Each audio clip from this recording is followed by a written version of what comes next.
Welcome back to the PYD podcast.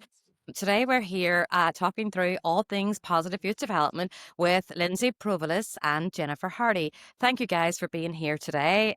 It's really important that we have your voice in this conversation. Lindsey, you're very welcome. Would you like to introduce yourself?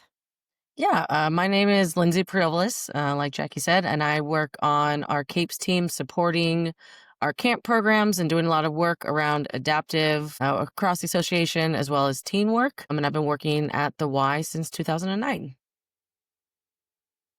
Thank you, Lindsey. Jennifer. Hi, yeah. Again, Jackie, thanks for having us. My name is Jennifer Hardy, and I also work on the CAPES team as a program specialist. I support all of our early childhood work, so children birth to 8, as well as kind of co-tag teaming with Lindsey around the adaptive and behavior supports for all of our programs. And I've been at the Y since 2018, but I've been in the field a whole lot longer than that.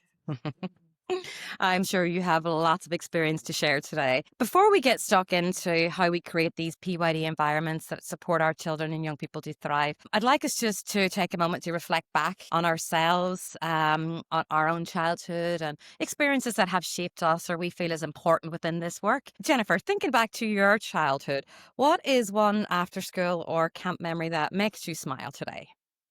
So I was fortunate enough to not have to attend after school. And my camp, I don't know if it's a smile now as opposed to where I am at this point in my career. The only camp experience I ever had was an overnight camp when I was 8 years old. It was Girl Scout camp. And I cried the entire time. I was incredibly homesick and I wanted to go home. I wanted to call my parents. And the only answer from the staff was, no, we don't do that here. And towards the end, finally, I met one counselor who actually took the time to get to know me and ask me my interests and the things that I enjoyed. And that very last night was the one night that I didn't cry. And so when I think about, our work with PYD and youth, it really, that engaging authentically, if someone had done that with me on their very first day, I think I would have probably gone back to camp because I never wanted to go back after that one experience. Oh, such a sad story, but it has a really nice ending that there was that one staff that validated your feelings, listened to your perspective, and really supported you with that engage authentically strategy. It's such a simple tool or intervention that staff can do, but it's very hard at the same time. Absolutely. Lindsey, if you could describe your dream environment for kids in 3 words, what would you say they would be? I would say my 3 words would be welcoming and ample space. So a welcoming environment, space to do activities, and because I'm going to sneak it in, it's just fun. Absolutely. It should be fun. Fun for everybody. Fun for staff, fun for kids. Yes. Setting up the environments, you both touched on that. Like part of that is our staffing and how our staff respond, but also the physical environment, like the space. Is there ample space? Do we have the equipment, the tools, the resources that we need to build that environment? So environment structure is really important. When you walk into a room, what signals that kids feel safe and that they're connected? How can you tell, or what do you look for? I think when you walk in, you want to see that the kids and the staff are engaged in an activity. So again, we're kind of, thinking about engaging authentically. The staff are talking with the kids and supporting them and not just standing at an edge of a table. And you have your kids that are working together on a project and not sitting off by themselves. So I think it's just that relaxed body language really shows that they feel safe and connected with the people they're around. Absolutely. It's amazing when you can see the difference when staff are actually sitting, talking, engaging in the activity versus that like active supervision. Jennifer, what happens or what feels differently when that environment works for staff as opposed to when it doesn't? I think most regularly the staff are more regulated. When they are set up for success and they have developmentally appropriate activities and expectations and materials for the children that they are supporting, and they are considering transitions and all those different types of things, when the staff feel comfortable and prepared, then they tend to be more regulated, and recognizing that when children do get dysregulated themselves, they are able to come from a place of being connected and calm, and then can support that camper or that youth in de-escalating their feelings. And how can you tell verbally or non-verbally from the kids? How do they show you that this space is not supporting them or this space is supporting them? I think it just really does depend, like Lindsay was kind of sharing, on the level of engagement that you see when you walk in and the opportunity for choice. When children maybe are not interested in the one activity or the primary activity that's happening, the flexibility and the understanding that they can go from one place to another. It feels like that positive space, as opposed to when you walk into a room and you can tell it's not really supportive of children. In the experience, at least of the 0 to 8, you've got them rolling around on the floor or not paying attention to whatever is happening. Or then, if I'm not interested in what's happening, I'm going to find something that's going to make me interested. And a lot of times for staff, that's typically the things we don't want the children to engage in. And so you can usually walk in pretty quickly and tell if children really feel like the environment is for them versus if the environment's set up to make the adults feel comfortable and not considering the children's needs. Part of that, I guess, can be how the schedule is developed. Sometimes that'll either maybe reduce stress or add stress to a child or a staff's day. Routines and schedules are really important in helping kids feel safe. Is there a moment that you can think of or elements of a schedule that really ground kids and really support them during those periods during the day? I think your question's kind of twofold. A structured routine, absolutely, where I know I'm coming in and the expectation is signing in, then snack, then, the different elements of the day. And also understanding and the staff front loading that sometimes things do change, particularly in the before and after school environment where we are sharing space with schools and we might get moved from one place or another, but actively communicating with the children about what is coming next, I think really sets the schedule off and the children off for a positive experience. And then the transitions. So in part of the training that Lindsay and I do, we actually have the staff write down their schedule from when they walk in the door until the children leave, and then assess how many transitions happen during that day, and then how many of them are actually necessary. Because if children really don't have the opportunity to engage in an activity and get interested and really explore their interests, then it's constantly just moving from one place to another or one activity to another. And so children don't have that opportunity to really learn and understand what they're able to do if we're just consistently jumping from one activity to the next.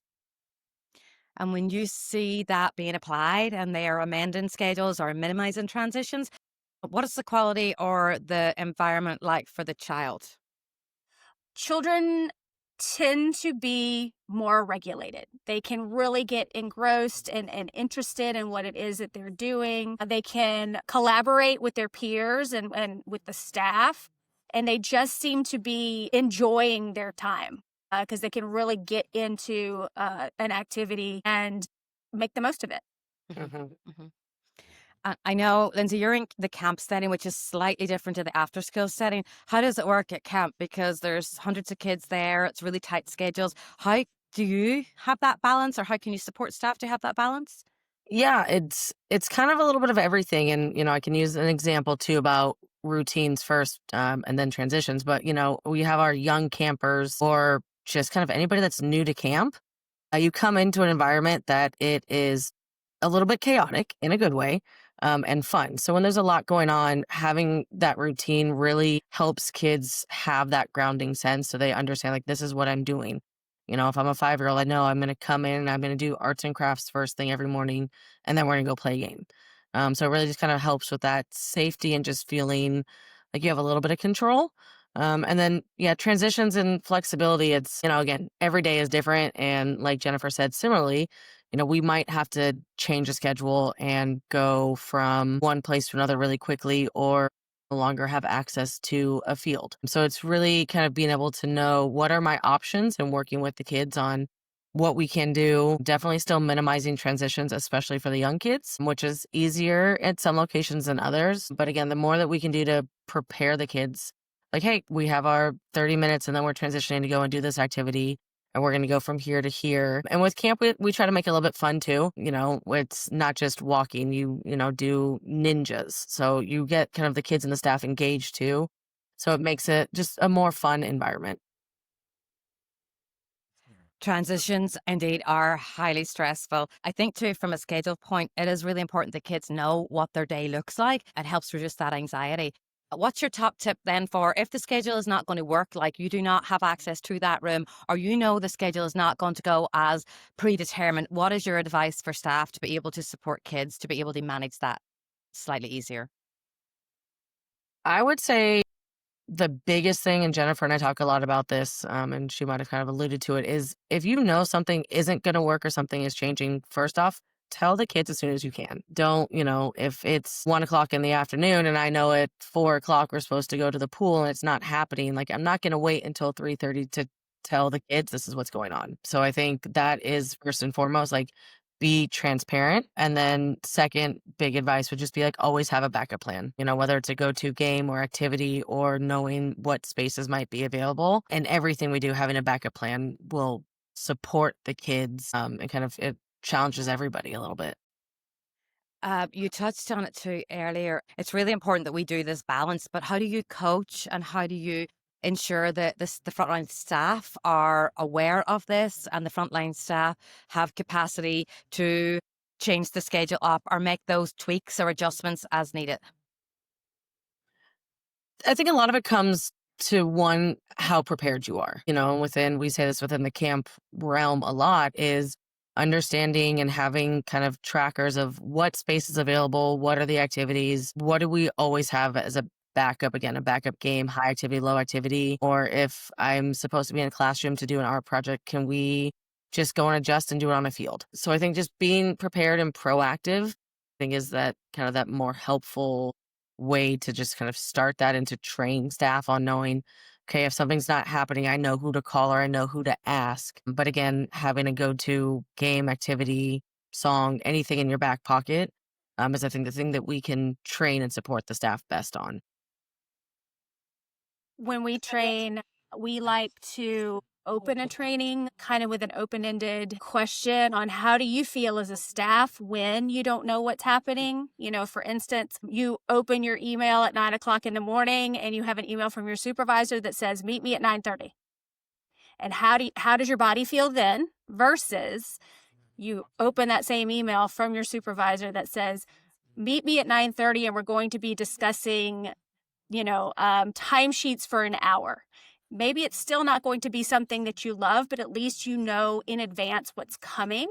And so I think a lot of times when we train, when we put the staff in that feeling, and then we walk them through, okay, imagine being 6 and having no control over your life and not knowing what's happening from 8 to 5.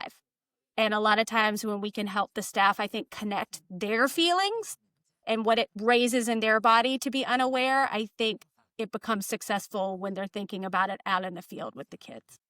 Yeah, you hit something really important there. Like it is just dysregulating for staff, not knowing what's happening or when they have to change things up at the last minute, not feeling supported. Also for our kiddos, we are dealing with a lot of young staff, a lot of part-time sessional staff. How important is the training that you deliver to them? Very. I mean, we think all of our trainings are important and great. But I mean, like Jennifer said, it really is important for staff to be able to kind of figure out, and this is what we do in our trainings too. It's like, what do you need to do to feel regulated yourself? So, do you have a grounding technique? Is it taking your few breaths? You know, we always ask those questions of if something like that happens, and yeah, it's stressful when you have 30 kids and you're supposed to go one area and all of a sudden you can't. So what do the staff need to do in the moment to stay calm and still supervise and, you know, watch the kids and stay engaged with them? But also, what are the breathing techniques or what do I need to do to be like, okay, I can flip into gear and come up with a new alternative?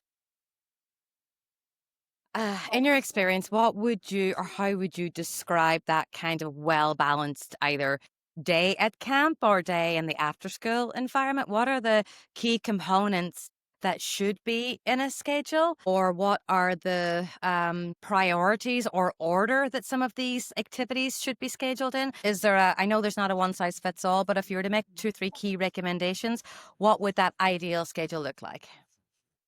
I think the biggest point from the after school setting is knowing and communicating well with the classroom teachers to understand what the day has already looked like for the children that they're working with. And so if they ate lunch at 10:30 and they went outside for recess at 10:45 and then they've been inside the rest of the day and now it's 3:30, you might want to do snack and outdoor activities first. Or if they have our youngest kiddos who are still potentially napping or were napping before September, but realizing that, okay, maybe we need to have the downtime because they've been on all day trying to focus and learn and understand what's happening in their classroom.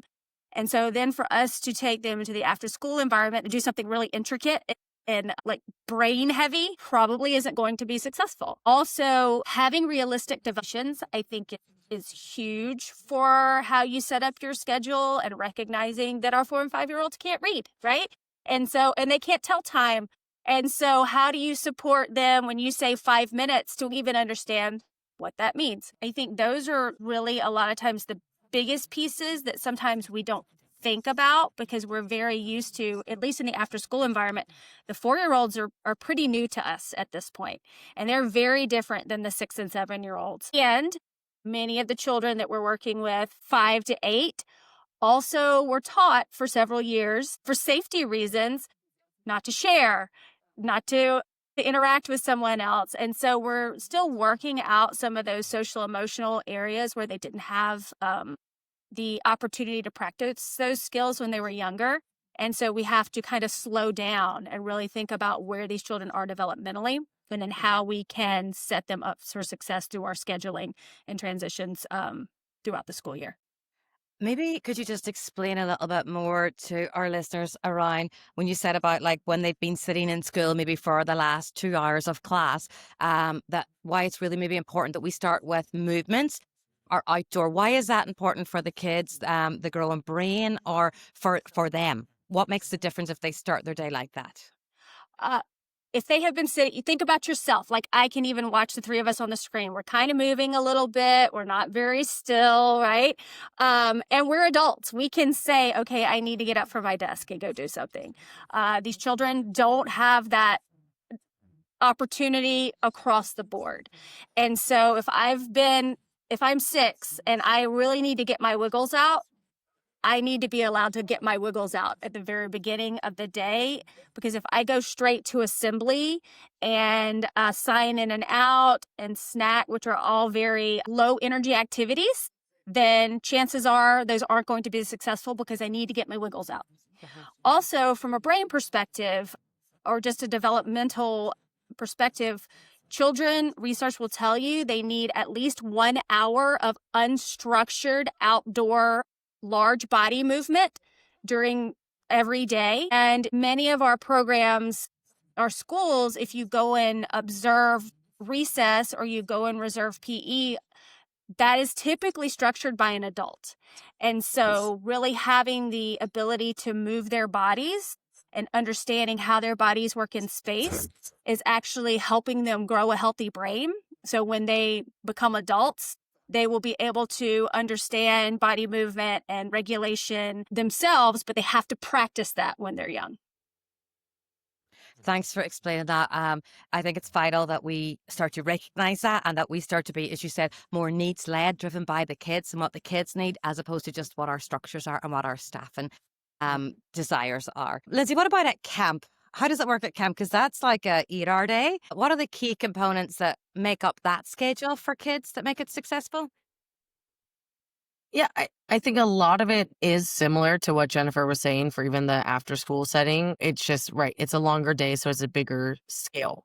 So it is understanding that, if you're in a art camp and you're doing art the entire first half of the day, that you have lunch and then, okay, we're gonna do some movement. We're gonna get outside and play a game or do something like that. Same thing kind of with the younger kids. It's a balance of okay, they just got here. We might not want to sit down right away. Like let's start them off doing a game on the field or, in the basketball court, wherever we can have space that gets them moving a little bit more.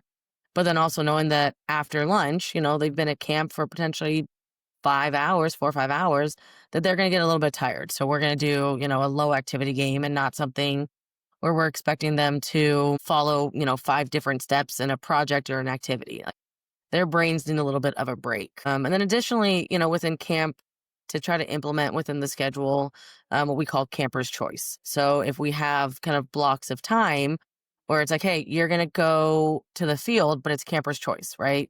So that kind of goes with that unstructured activity and play. I'm not going to say as the staff member, we're going to go and play dodgeball. I might say, hey, we have these materials and here are 2 or 3 options. What do you all want to do? And then, we might do one for 30 minutes and then we switch to a different one for the second 30 minutes. So just giving a little bit more, like we talk about with the PYD and the Super 6, it's that shared power, right? We want the kids to feel like they have a little bit of control over their schedule throughout the day. Is that so? We talk about share power, where it's youth voice and choice. So that really sums up where you're giving the youth the opportunity to decide what they want to do with that block of time. Is there any other sections in the day that there's share? You can explain where share power might come out. Yeah, I think it kind of depends on what the camp is. If you're in a sports camp, again, it might be something like, okay, we're going to do, let's say, baseball, but we're going to be able to let the kids put a spin on it. So kind of anywhere where we can make some adjustments or have some flexibility. I think giving the youth a chance to make some changes. So it's not just, again, following every single rule. It's like, yep, we want to add this rule in. Instead of running with baseball from home to first base, we're going to go backwards and we're going to go from home to third base and around. So again, it's just having some more fun with some activities and giving them just some flexibility when possible. I just want to go back and touch base again with transitions. I think a lot of people think transitions are just, well, we're stopping one activity and we're going relocate across the school yard, or we're going to move to a different location. But sometimes transitions are just start stops. So we're starting assembly, we're stopping assembly, we're going to move over here. We've got Legos out, we've got 10 minutes of play. We're going to line up and go to snack. So how important is it that we think of transitions as all of the little start stops and the instructions as opposed to just the larger structural pieces of the day? That is where that part of our training comes back to. We really highlight in there is like, it's not just where you move your body from one place to another, but how many times during the day do you stop an activity for something?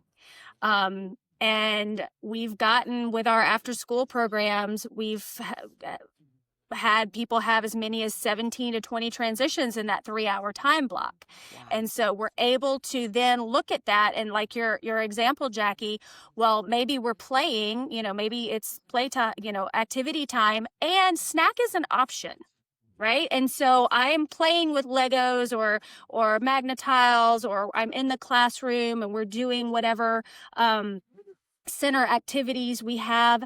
And snack is also a center. Instead of everyone stopping what they're doing and then going to snack as a whole group and then coming back.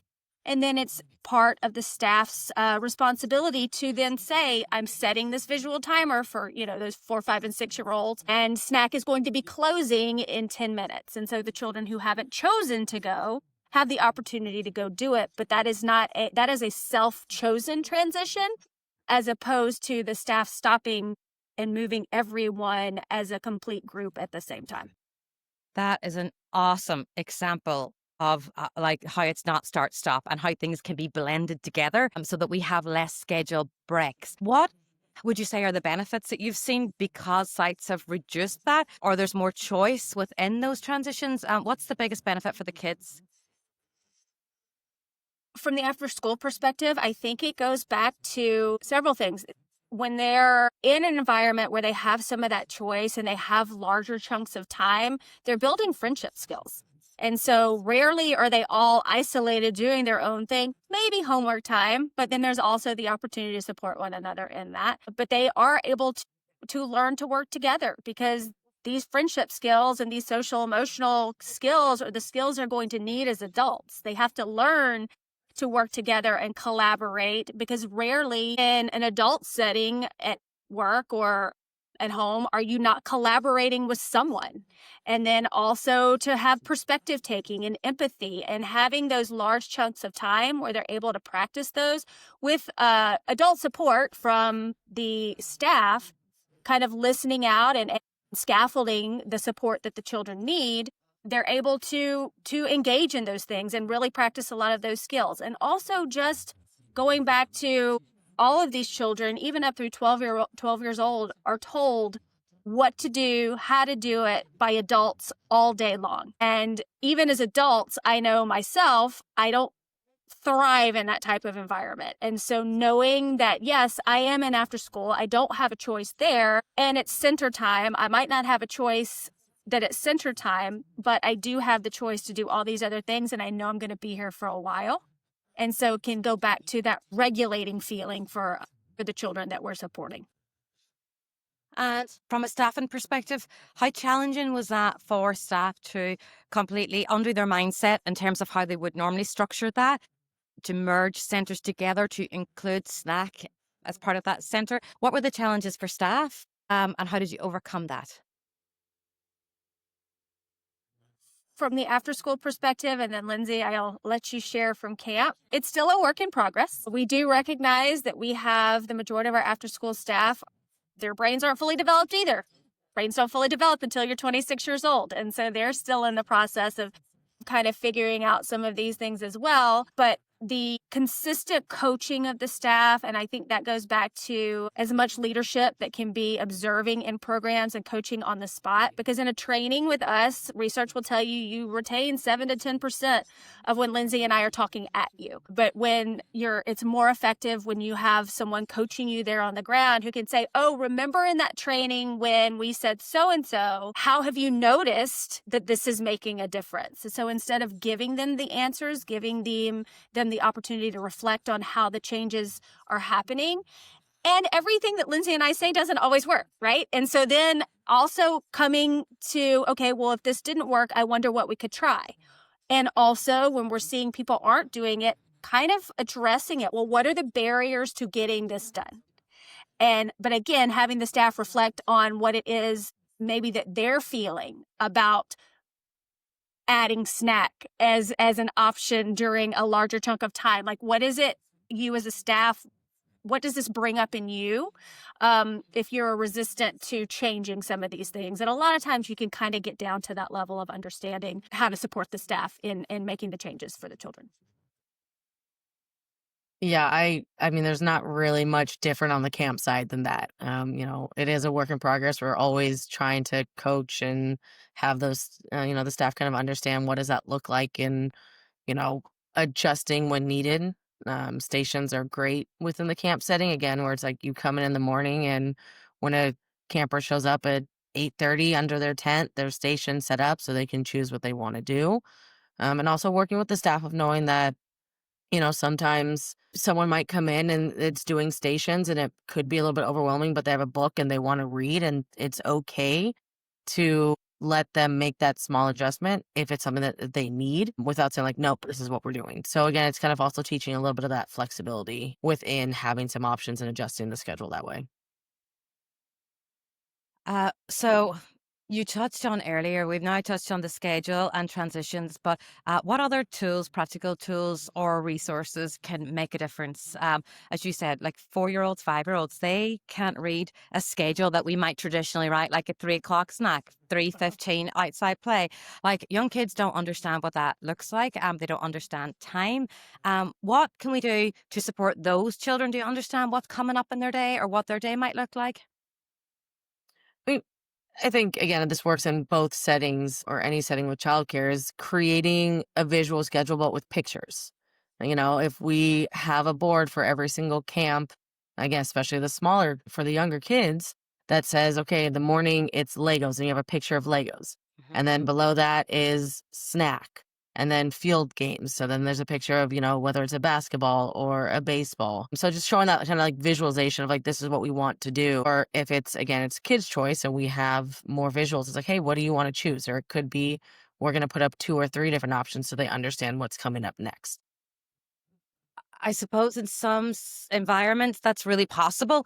Does that translate into every environment? Is there space for posters or boards, or how does that work? Or if we don't, in the absence of that, what could we do?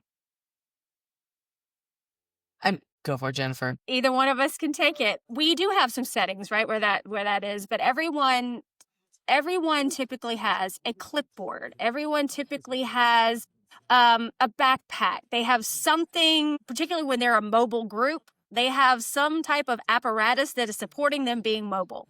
And so having that schedule on that clipboard, even if you don't have enough space, even the first then. So if you can't script out the entire day, first we're going to do this, and you show the card, then we're going to do this. And then preparing for the next, okay, now we're doing this and then we're doing this, because that gets into that routine over time. But most all of our environments would have some way to modify it to where they're able to support those visual schedules. And if our programs feel like they don't, that's kind of where Lindsey and I kind of come in. It's like, well, let's come out and like be thought partners and think on this together of how we can support you in being successful in creating that. Awesome. The other thing that comes up for me thinking about like how we establish these environmental conditions is developing I'm going to say group agreements or constitutions or rules. I hate that word, but like the group agreements with our campers or with our students. It supports co-regulation because they know what some of the expectations are. They've been designed together. What other benefits do you see that they could possibly have within your sites? In the camp setting, and you kind of alluded to it a little bit, it's, there's more buy-in. In the morning, on a Monday morning, if I'm leading adventure camp and I have 30 kids, it's like, hey, yes, we all know that there's the rules. We have our 4 core values: honesty, caring, respect, and responsibility that might go in. But it's also like, what else do you all want from yourselves and each other to make it a fun week, to be able to kind of learn and try something new and be accepting. So I think it just gives that little bit of extra buy-in where kids are like, oh, right, we came up with this. And if, we have a group and we're struggling a little bit, it's like, hey, remember Monday morning we went through and we talked about what our agreements were, that we were going to be respectful towards each other, and we were going to encourage everybody to expand our interests and try new things. So kind of it just gives another way something to reference back to that the kids, got to help create. Yeah. Yeah. In the early childhood world, we call them expectations. So, just a different way of looking at it and stating them from the positive. My favorite thing, and it was my supervisor in a training one time, he told the entire group, all right, close your eyes and don't think of an orange. Well, everyone's thinking of an orange. So if you say don't run, I'm hearing run. Because it's actually harder for the brain to process the word don't. And so stating what we can do, and so tell me what to do instead, sort of. Again, like Lindsey said, the 4 core values are simple and easy to build those in. And then as you're walking, let's say we're safe. What does safe look like at the pool? What does safe look like on the playground? Give me an example of how we can be safe at snack time. And so children can start to connect some of these big words. So some of these character values that we want them to have as adults. And then understanding what it looks like in a very real setting, as opposed to having a laundry list of things that we can't do, because eventually someone's going to forget what that laundry list of things is. I love it. I'm a strong advocate. I think that all groups should start with an age-appropriate way of whether it be group agreements or expectations. What other therapeutical supports really support and embed in these PYD environments? If you were setting up a new program tomorrow, what would be the therapeutical aspects that you would like to see in a program? One thing that we haven't touched on that I think is key is a cozy corner or a calming corner or relaxation station. I've heard it called many things, and this is kind of an area where you can get the children's support in the naming, but somewhere for children to go and know that it is a safe place that they can go when they do feel dysregulated. It's not a playground space. It's not somewhere to hang out and have a great time. It's somewhere to go when I need a moment. You always would want to introduce that cozy corner before it's there and never use it as a timeout space. So making sure that it's not, you look like you need to calm down, go to the cozy corner. That actually is complete opposite of what it's for. And then in that space, having things that are supportive in calming your body. Maybe it is a pair of headphones. Maybe it's some fidgets. Maybe it's some puppets. Maybe it's a feelings chart on the wall or a thermometer. Sometimes it's a mirror, so I can kind of look at myself and start to recognize in myself and name the emotions. Okay, my face is red and my fists are clenched and I'm sweating. This is what angry looks like. And having those types of things in there, and then the children knowing that it is a protected space. And if I see a friend in there, maybe that friend needs a moment instead of going over, and even the staff sometimes assessing where that child is. Maybe that child needs that moment and doesn't necessarily need you to come in right then, but continue to watch kind of what's going on there, depending upon whatever big emotion the child is having, and then stepping in as a staff when it feels and looks appropriate to then support that child in processing that feeling or regaining activities with the group. And Lindsay, I know you've done a lot of work with the adaptive stuff. When we have these calm down corners, therapeutical spaces available, how does that help behavior or help staff support the child? What is the outcome or the benefits for the youth or the staff? Yeah, I think sometimes it will depend on the youth and what is kind of happening.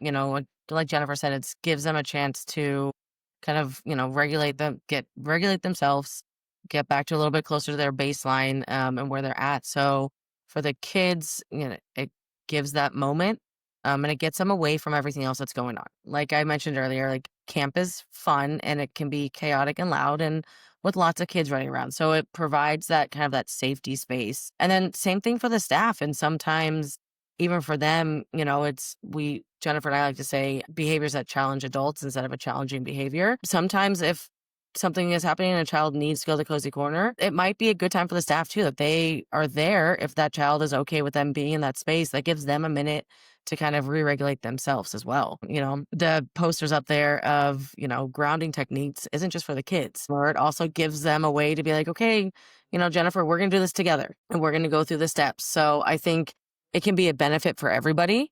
And again, like Jennifer said, it's not being a timeout space. It's not someone is, struggling a little bit to participate. It's like, okay, we're going here. Nope, it's a choice and it can get utilized when needed. And I see a lot of children when they are struggling with the environment, sometimes they will remove themselves from the group or from the room, decide they need to take a little walk around the site, and that's dangerous. But basically they're looking for a safe space to go for some privacy, and these are what these little calm corners are providing: a safe place for them to go to remove themselves with some privacy that can help support their regulation. I'm also trying to think through again, we've so many different programs and branches and sites, and it may not be possible for each room or each area to have a cozy corner, therapeutical corner. What suggestions would you have for sites that don't have the physical space to do that in a room? How can they have some of these resources or tools or techniques with them? About like your first aid kit, like how could they have some stuff with them, or what should they have with them? Yeah, and we'll work through this one together. Jennifer and I have talked about this a lot, and we have started to try to introduce what we're calling a mobile cozy corner. So that could be as simple as a staff in camp, right? You were saying transitioning from so many places, so they might be at the field and not close to the cozy corner. So if they in their camp backpack can have even just a blanket, a few fidgets, and maybe even something to draw on, and then you can set it up wherever you go. So when we're transitioning and we've made it to the field and it says, hey, we're going to play this game, if anybody needs to take a minute and come and hang out in our cozy corner, the blanket is right here. And that way it can go wherever we're going. I'm not saying you have to have a bean bag or posters or everything. If I know I have a kid who has, doesn't like loud noises, right? So we have that sensor and we know, okay, I might bring a pair of headphones with me. Yes, because I know my kids. But just a few of the basics, knowing what your kids need is great. But yeah, the mobile cozy corner is really what we're trying to encourage programs to be able to do. So that way, no matter where they are, kids have kind of that little bit of safety and a space to go. And I think a key part is always having it set up. If you notice that children aren't using it, that's great. That means that your environment is working and the kids feel safe and supported and comfortable, and not putting it away, because in the moment that a child needs it and it's not there, then what are you going to do? And I kind of liken it to a staff lounge. You know, maybe you don't visit the staff lounge every single day because you eat lunch in your car. But maybe you share your car with your roommate, and one day your roommate really needs the car. So that may be the one day you need the staff lounge. And if we put it away or we lock the door because you never use it, then what space do you have when you need it? Mm-hmm. I'm really glad you touched on that, because I hear that same sort of common theme coming across for cozy corners or for visual schedules or for a schedule being presented. We're really moving into this mindset where it's universal. We provide these spaces that are accessible to everybody, and everybody can thrive within these spaces, and we're not just doing it for one or two children that may need it or may benefit from it. It's if we have these tools available, everybody has access to it and can have a better experience, I guess, at site.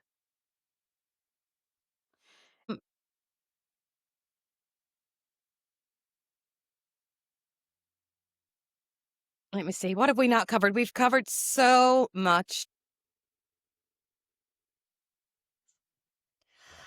I think maybe the piece kind of that you just hit on a little bit, Jacqui, recognizing that these supports are for all children. When you're going from a universal design for learning perspective, we all don't learn the same. We all don't think the same. We don't all need the same things. And maybe just because I don't need the headphones, for instance, doesn't mean that someone else doesn't. And just these simple proactive modifications can actually, again, research shows, supports all children. And if we do these pieces well and consistently, behavior research will tell you that 85% of your typical challenging behaviors are extinguished or go away when we do these things proactively. When we get behind the power curve and the children don't feel regulated and don't have these tools available, then we typically will see more of those behaviors that are challenging. Mm-hmm.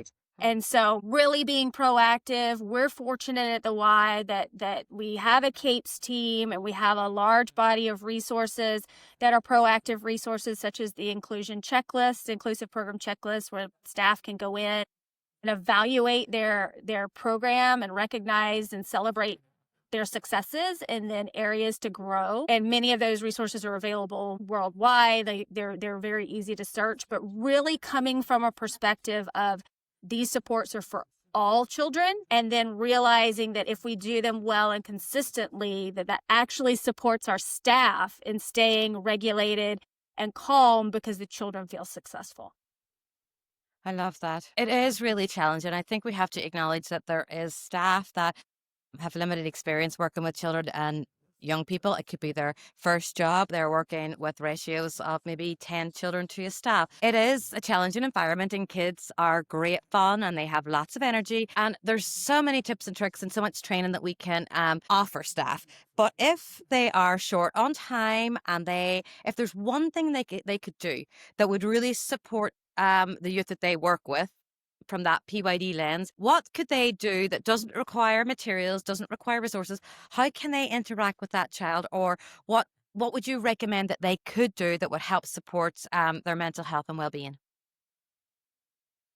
I think from my perspective, and Lindsey, jump in, is when I look at the Super Six, I don't think you can do any of them successfully if you don't engage authentically first. I don't think that you're really able. If I'm a child and I don't feel like you care about me as staff, you trying to challenge my growth or expand my interests, I'm not connected to you, and so I'm not going to thrive in that environment. I hate to continue throwing in research.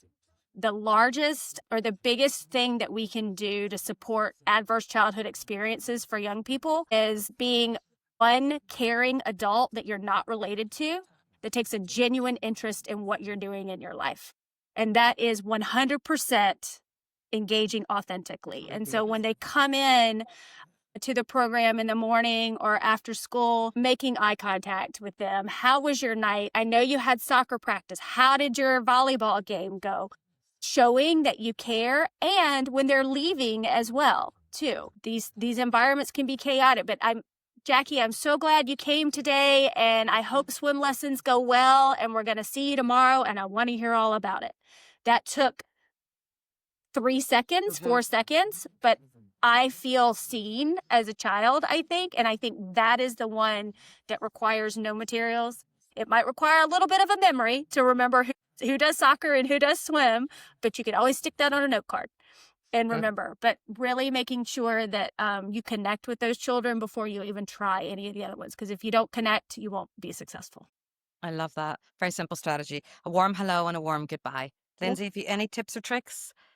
No, I mean, engaging authentically is kind of where I was going to land as well. Again, you asked if there's no materials, right? I don't need a material to have a conversation with the kids, to play some games where we're getting to know each other. And then kind of just, I'm going to say, leading into more of the Super Six is that can lead to promoting peer bonds, right? So if we're playing a game of, who has done this? So, you're figuring out that Jennifer and Jacqui both like to play sports, so it's like we're laughing. Jennifer's maybe not the one that's to play sports, but they like to read. How about that? Right? Like we can group up our kids and let them, feel like they are making a new friend.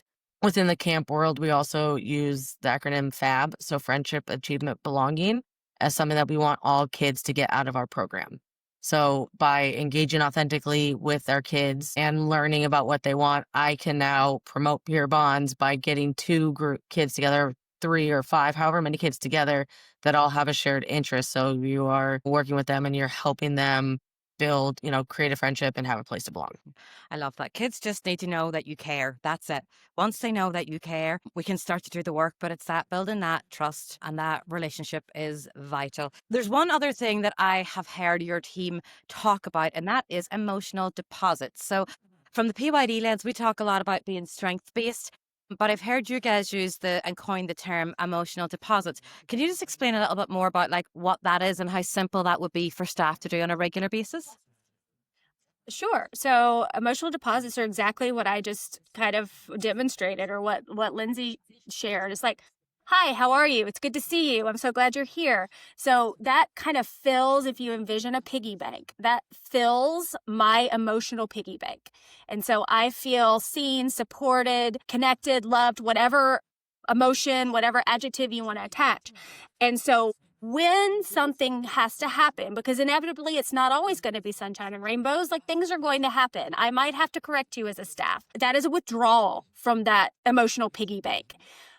But when you have not connected, every time you withdraw, it's even more depleting. And so typically you have to have anywhere between 7 to 9. I would argue 9, because why would we want to be wrong and say 7 when it's actually 9? Positive deposits for every negative withdrawal. And so I need to have heard 9 positives. And even the challenging children that we are trying to figure out, not every child is challenging from the moment they walk in your door to the moment they leave. Rarely does that really happen. And so finding those bright spots and finding and really connecting.